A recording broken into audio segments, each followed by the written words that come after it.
এই বন্ধুরা দেখো, বাইরে প্রচণ্ড মুষলধারে বৃষ্টি পড়ছে। আর এই বৃষ্টির দিনে একদম কিছু রান্না করতে তো ইচ্ছা করে না, আর গাটা যেন ম্যাজ ম্যাজ করে।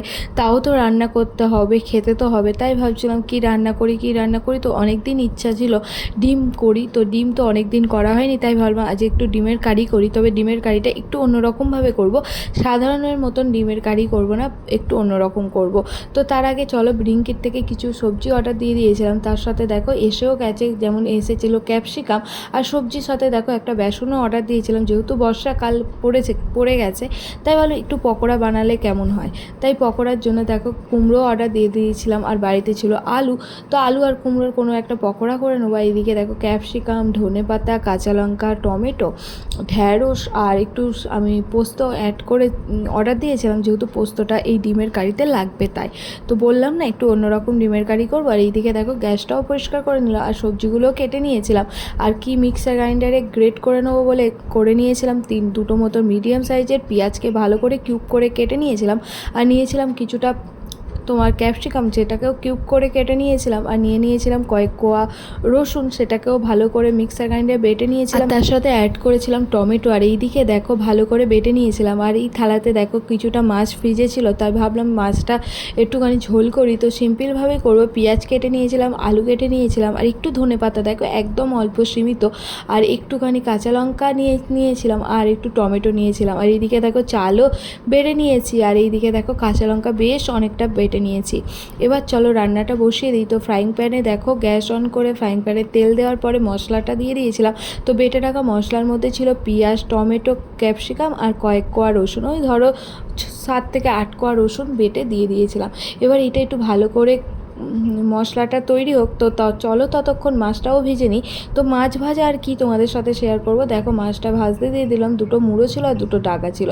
তো এইদিকে দেখো গ্রেভিটা প্রায় অনেকটাই হয়ে গেছে, তাই ভাবলাম একটু নুন দিয়ে দিই। নুন দিয়ে ভালো করে কষিয়ে নেওয়ার পর একটু হলুদ দিয়ে দিলাম। আর আমি এই কদিন একটু শুকনো লঙ্কা অ্যাভয়েড করে চলছি, তাই ভাবলাম একটু হলুদের পরিমাণ বেশি দিই। আর একটু কাঁচা লঙ্কা বাটা যেহেতু করেছিলাম।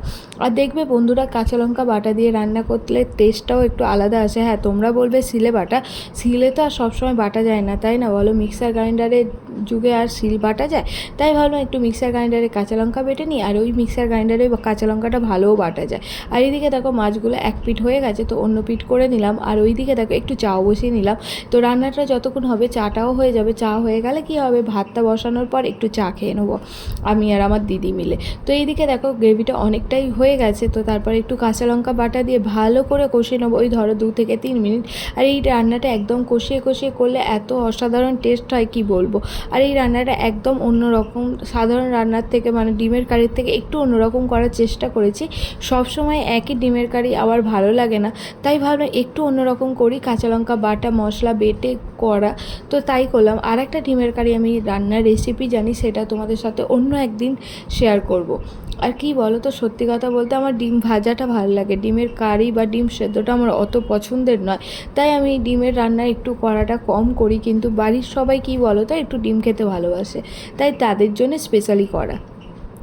তো দেখো ভালো করে কাঁচা লঙ্কা দিয়ে গ্রেভিটাকে কষিয়ে নিচ্ছে। আর এইদিকে দেখো মাছটা প্রায় ভাজা হয়ে গেছে, তো তুলে নিলাম। তুলে নেওয়ার পরে ওই তেলেতেই আমি দিয়ে দেবো কুচানো পেঁয়াজটা দিয়ে বেশ কিছুক্ষণ ধরে না ভাজবো, ধরো ওই লাল লাল হয়ে যাবে যতক্ষণ, ওই 2 থেকে 3 মিনিট। তো ভাজার পরে আমি ওতেই দিয়ে দেবো আলু। আর এই রান্নাটা, এই মাছের ঝোলটা একদম সিম্পল করছি, তাই তোমাদের সাথে অত ডিটেলসে আমি বলছি না। তো তার আগে বলো তো আমার রান্নাগুলো কেমন লাগছে। আর তোমাদের সাথে তো আমি বলতেই ভুলে গেলাম, হাই বন্ধুরা, কিচেনে তোমাদের সবাইকে স্বাগত জানাই। আশা করি তোমরা সবাই ভালো আছো। প্লিজ আমাকে কমেন্ট করে জানিও। আর এইদিকে দেখো ডিম সেদ্ধও বসিয়ে দিয়েছিলাম, তো ডিমটা সেদ্ধ হয়ে গেছে, তো ডিমটা ছাড়িয়ে নিচ্ছি আস্তে আস্তে। আর তোমরা চাইলে কী বলো তো ডিমটা ভেজে নিতে পারো। তো আমি আর ডিম ভাজি না, কারণ ডিম ভাজলে আমার ডিমের ভেতরে সেই স্বাদটা আমি পাই না, তাই আমি ডিম ভাজি না। তবে আমার বাড়িতে যে ডিম ভাজা খায় না এমনটা না, ওরাও সব খায়, ওদের অসুবিধা হয় না। তো কড়াইতে দেখো পেঁয়াজটা যখনই ভাজা ভাজা হয়ে গেল, দিয়ে দিলাম আলু দিয়ে বেশ কিছুক্ষণ ধরে কষিয়ে নেবো। জানো তো আলুটা একটু ভাজা ভাজা হয়ে যাওয়ার পরে আমি একদম দুটো মতো রসুন ভালো করে কুচি কুচি করে নিয়েছিলাম, তো সেটা দেবো। রসুন না দিতেও পারো, আমি দিলাম একটুখানি টেস্ট হওয়ার জন্য, কিন্তু না দিলেও হয়, কোনো অসুবিধা নেই। এবার এতে দিয়ে দেবো টমেটো, কুচানো টমেটো একটা মতন ছিল, সেটা দিয়ে দিলাম। দিয়ে ভালো করে কষিয়ে নেবো বেশ কিছুক্ষণ, ওই ধরো 2 থেকে 3 মিনিট। দেওয়ার পরে একটু জল দিয়ে দেবো, আর জলটা আমি দেবো কাঁচা লঙ্কার জল। দেখো ভালো করে কষিয়ে নিচ্ছি, তোমরা চাইলে আরও বেশিক্ষণ ধরে কষিয়ে নিতে পারো, কোনো অসুবিধা নেই। আর এদিকে দেখো গ্রেভিটা একদম তো রেডি হয়ে গেছে। এবার দেখো যে বাটিতে কাঁচা মশলা ছিল তাতে একটু কাঁচা লঙ্কাও ছিল, তো সেই জলটা আমি দিয়ে দিলাম, মিক্সার গ্রাইন্ডার জল দিয়ে বেশ ভালো করে একটু কষিয়ে নেবো। আর গ্যাসের ফ্লেমটা একটু জোরে দিলাম। আর এইদিকে দেখো হয়েও গেছে, আর একটু কাঁচা লঙ্কা বাটার জল দিয়ে দিলাম, দিয়ে ভালো করে কষিয়ে নেবো। এতে আমি আরও হলুদটা দেবো, কিন্তু লঙ্কা গুঁড়ো দেবো না, তাই হলুদ দিয়ে ভালো করে কষিয়ে নেবো। কষিয়ে নেওয়ার পরে একটু বেশি জল দেবো, জল দিয়ে একটু ফুটলে মাছগুলো দিয়ে দেবো। তো আমার রান্নাগুলো যদি তোমাদের ভালো লাগে তাহলে অবশ্যই লাইক কমেন্ট সাবস্ক্রাইব করে আমার পাশে থেকো। আমি অনেক দিন ধরেই রান্নার ভিডিও দিচ্ছি। হ্যাঁ, আমার রান্না প্রতিদিন আমি ঠিকঠাক দিই না, তাই এবার থেকে চেষ্টা করছি প্রতিদিনের ভিডিও দেওয়ার। তো এইদিকে দেখো 2 থেকে 3টে মতন কাঁচা লঙ্কা আমি আধখানা করে দিয়ে দিলাম। আর এইদিকে দেখো গ্রেভিটা প্রায় হয়ে গেছে, তো আমি 5টা মতন ডিম নিয়েছিলাম। তো ডিমগুলো দেওয়ার পরে দেখো নিচটায় কেমন ডিমের কারি পড়েছে, তো সেটাও আমি একটু পরে মুছে দেবো, পরিষ্কার করে দেবো। আর দেখো এটা একটু ফুটুক 2 থেকে 3 মিনিট, তারপরে এর মধ্যে একটা টুইস্ট দেবো। তো কী টুইস্ট দেবো সেটা তোমাদের সাথে একটু পরে শেয়ার করছি, মনে হয় তোমাদের ভালো লাগবে, তোমরা দেখতে থাকো। দেখো টুইস্ট হলে একটুখানি পোস্ত দিলাম, পোস্তটা না ধুয়ে দিলাম না বেটে দিলাম, জাস্ট ওপর থেকে ছড়িয়ে দিলাম। আর এদিকে দেখো ঝোলটা প্রায় হয়ে গেছে, তো 2টো মাছ দিয়ে দিয়েছিলাম, তো তারপর ভাবলাম ভিডিও করিনি, তাই একটু ভিডিও করে নিলাম। আর এইদিকে দেখো ঝোলটা হোক, আর ওইদিকে চাও হয়ে গেছে, তো চাটা একটু বন্ধ করে দিয়েছি, এবার ভাতটাও বসিয়ে দিয়েছি। আর এইদিকে দেখো ততক্ষণ আমি ভাবলাম একটু রান্নার গ্যাপ হয়েছে, তো ভাবলাম চা খাওয়ার একটুখানি বাসনগুলো মেজে নিই। বাসন পরিষ্কার না করলে আমার ঠিক মানে খাওয়ার প্রতি ইন্টারেস্ট থাকে না। আমি ভাবি সব করে একেবারে খেতে ভালো লাগে, খাওয়ার পরে আমার আর বাসন মাজতে ইচ্ছা করে না, সত্যি কথা যেটা সেটাই। যা কিছু খাওয়ার আগে করে নিলেই ভালো। তো দেখো সমস্ত বাসনগুলো মেজে নেবো। আর বাসনটা আজকে পড়েওছে অনেক, যেহেতু অনেক রান্না করেছিলাম, আরও 2টো রান্না করেছিলাম, সেই 2টো তো আর তোমাদের সাথে শেয়ার করিনি, সেই 2টো আরও অন্য দিন তোমাদের সাথে শেয়ার করে নেবো, কারণ একটা ভিডিওতে এতগুলো রান্না তো শেয়ার করা যায় না।